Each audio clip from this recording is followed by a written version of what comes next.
One eternity later. Hello guys. എവിടെയോ കണ്ട് മറന്ന പോലെ തോന്നുന്നുണ്ടല്ലോ. Welcome back. It's been a long time. Yeah, it's me Nidhi back here. High Sunny.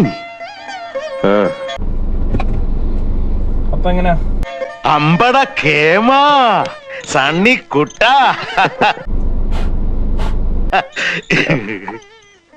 നീ എന്നെ പറ്റിച്ചുട്ടോ. തുടങ്ങാല്ലേ? I've been living life right like I could just die any minute. Going for a ride down the side, PCH country living. I don't need a guide. So it's been like a long time that thought of making a content. Yes, so today it would be a different sort of content like that I have not made so far. So yes, I thought of making a short video about something which my favorite car it is. So what sort of cars that I like and what sort of cars that I really prefer to drive. I've separated into segments. So that is how we do usually. So this video is all about my favorite cars, the list of favorite cars that I like. So that is all that we are going to look out.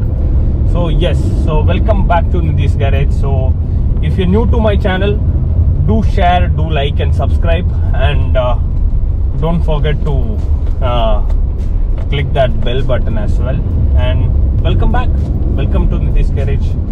Welcome back again. Yes. So first and foremost, there are a lot of cars that you have heard.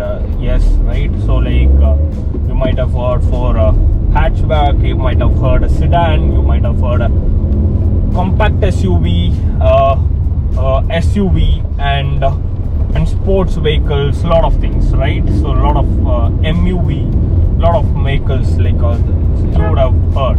Yes. So we'll start with the hatchback. Yes. So my favorite hatchback, which is my favorite, is it a Tata Altroz? Is it a Polo? Is it a i20 N-Line? No. So this is something which I would say it is Fiat Punto Abarth, which is one of the exceptional car, I would say one of the most exceptional hatchback. Which I would say 212 Newton meters of torque. Yes, it's a Fiat Punto 5-speed manual transmission, which is a forward wheel drive, which can give approximately of 16 kilometers, 145 horsepower, and 212 Newton meters of torque. And it has 4 cylinders, manual, and gear speed, which has 5-speed manual transmission, which is a forward wheel drive, which can give approximately of 16 kilometers fuel efficiency, and 45 liters of tank capacity, and BS4, which can do 190 kilometers per hour of top speed. So this is what Abarth is because a lot of things, this Abarth stands out of the box in this hatchback segment, because this car, there are a lot of things why this is exceptional and most fantastic car. This is the fastest hatchback in this segment, I would say, commercial, commuter vehicles. I'm telling you, this is the actually fastest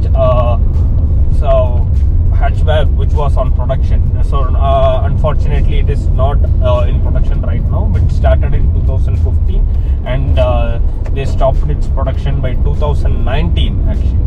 So that is where it goes. And this car, there are some pros for buying this. So this car is actually having a powerful D-Jet Abarth engine. So why it is special engine, because you have AMG, you would have discussed, right? S variant in Ford, AMG in Benz, M editions in BMW, a lot of things, right? So likewise, like it has a specialized D-Jet engine in Fiat, and one thing that is very different that you might not see in normal hatchbacks, because like this car has very sporty brakes, because since it is a petrol engine which also has a turbo in it, so it is kind of thirsty engine, that I would say, kind of most thirsty engine.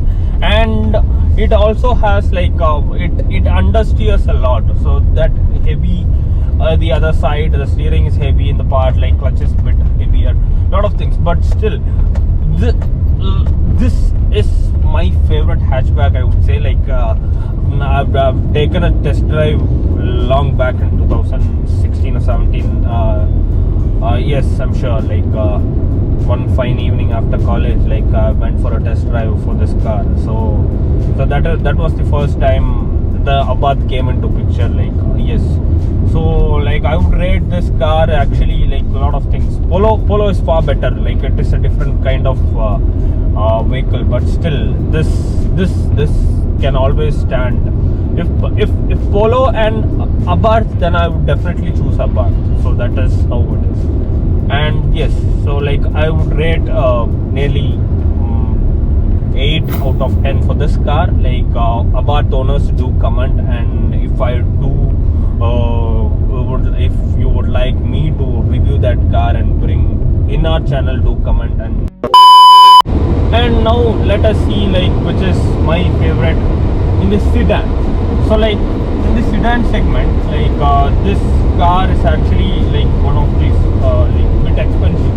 Like Skoda has been like it is known for making splendid sedan cars actually. So like a lot of, because like the first mass market sports car, which is Skoda VRS Mark II and Laura VRS. So this car similarly, it is bit expensive, and like if you are planning to buy a sports car, like sort of maybe RS5, maybe M5 competition, or like 330i or something, like if you're planning to buy, I would suggest you like initially buy this car, like maintain it, feel the pleasure, and like feel the ownership, how it goes, and then buy a supercar or a sports car. Yes, you might have guessed. If you have not guessed so far, do let me know in the comments like what is the car. Yes, so yes, it is Skoda Octavia RS245, which was in production from 2017 to 2021, and yes, this is nearly, it cost nearly 36 lakhs in the price range on road. And yes, 2-liter TSI petrol, which can do 247 brake horsepower, yes, 370 Newton meters of torque, and fastest car in this segment. Like I mean one of the fastest car, and give you a mileage of nearly 12 kilometers per liter, and like 640 drive range, all these things. And this car is actually like if you are driving some normal sedans, like if you're stepping your legs into this pedals, in the sense it is kind of the car takes you and gives you a kind of sort of pleasure that you haven't felt so far.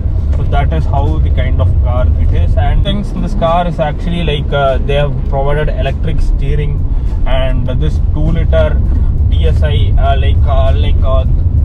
one thing that I am pretty like worried, in the sense, why not 2-liter TDI? They offer 2-liter TSI. So like I'll tell you the difference between TSI and TDI.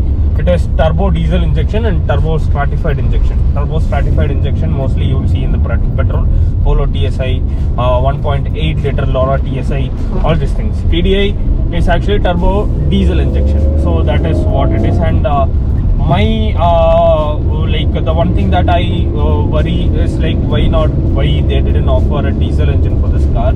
And yes, electric steering, a lot of other things have been dumped into this car. The one thing that makes me worry is also about at this price range, why not it was not a rear wheel drive. And that is things like which could have been made better. Like I would not say any cons in this car, because like something could have been made better, I would say.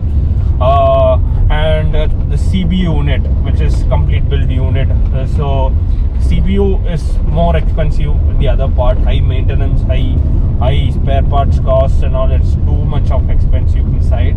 And yes, this is how this car goes on.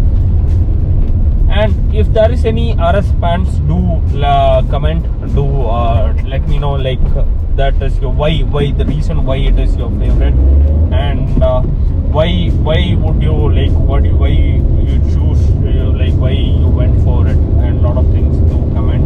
And as a Skoda owner, like I always say, Skoda, like they are awesome in when it comes to sedans.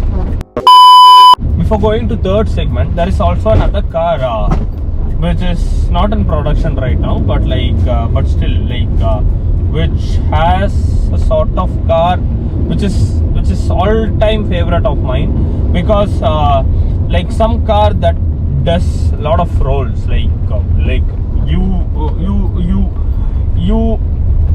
it is kind of Virat Kohli, I would say. It plays well in the test, it plays well in the ODI.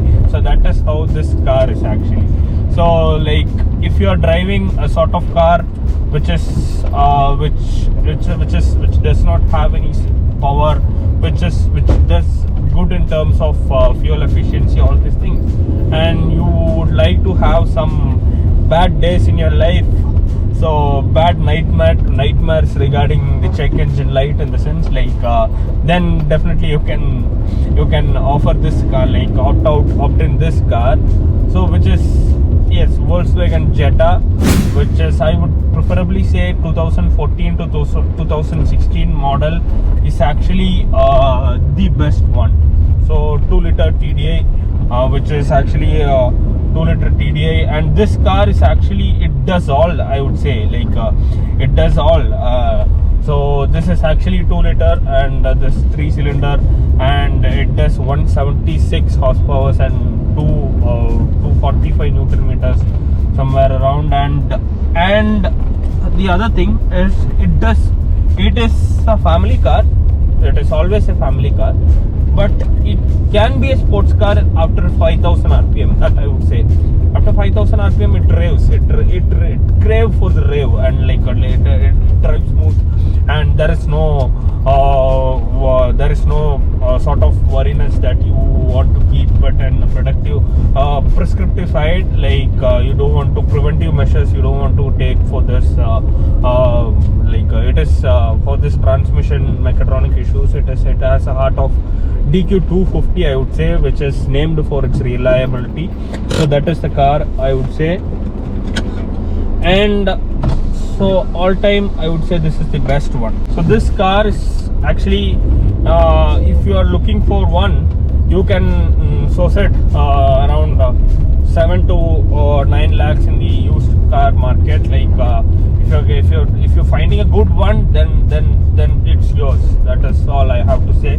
And you have to always keep it. It is a Volkswagen, so oil issues are there. A lot of, like, you have to give meat to a lion. Like, don't feed any grass to a lion. Definitely it will eat you one day. So that is the sort of car this is.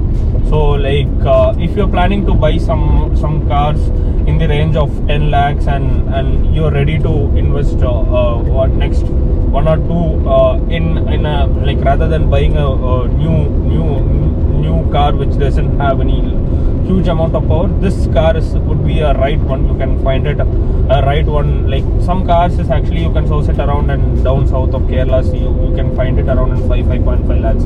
That is how this car goes on.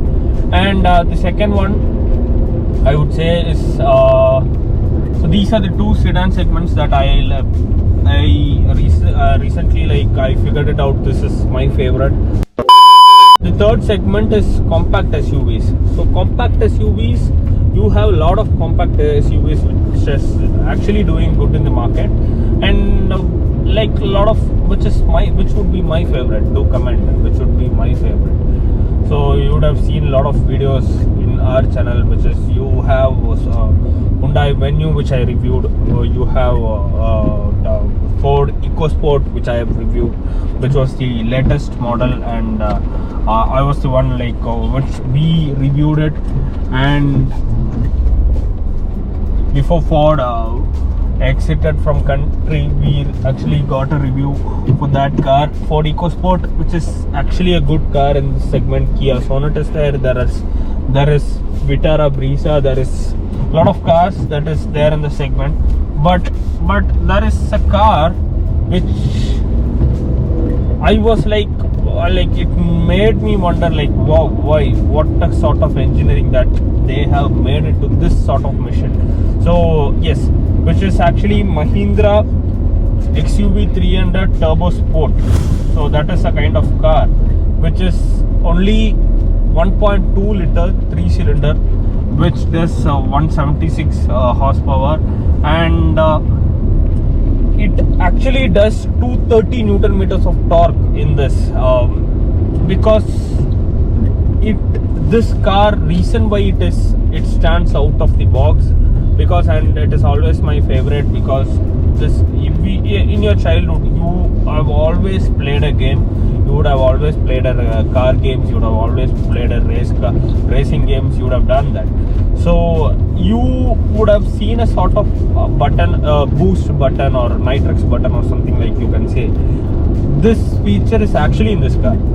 If you engage this boost button, it to a sort of to a time frame, it can actually send the ECU can actually sort of sense its fueling, change the fueling method, and the fueling amount of fuel goes into engine. It can give a sort of boost, and it can goes up to 230 Newton meters of torque. That is a sort of engineering that Mahindra has brought into.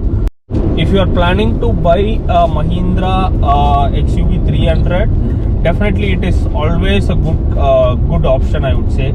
There are pros in buying this car, because like you have midly tweeted styling, and like few exterior and design updates are given, and the performance, it has huge performance, and dynamically sorted. A lot of four wheels are dynamically sorted, and Mahindra's service is also a pros, I would say, like the reason for buying this car.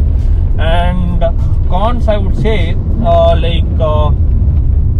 it costs actually 2 lakh plus for the normal variant and the Turbo Sport variant. And the other thing is like some steering feedback was given, the sort of it is what sort of feedbacks was given, stating that it is actually quick. It needs to stand out of the road with more scintillating design elements. That is what they have worded it like. So that is a sort of engineering they have made into this car. So yes, so these are the cars that is my favorite. And yes, so like yes, we have another segment to left. So like, which is my favorite SUVs, which is my favorite SUV. So I'll bring it in a new video. There will be always a part 2 for this video. And do comment like which would be my favorite SUV. Is it a Tata Fortuner? Is it a Pajero SFX? Or a lot of things that has in my mind. Always all-time favorite cars are there in my mind. Do comment which is my favorite, which would be my favorite. And yes, do like our video, like and do share our channel, and do subscribe also. And yes guys, so until then, this is Nidhi signing off here. Take care. Bye.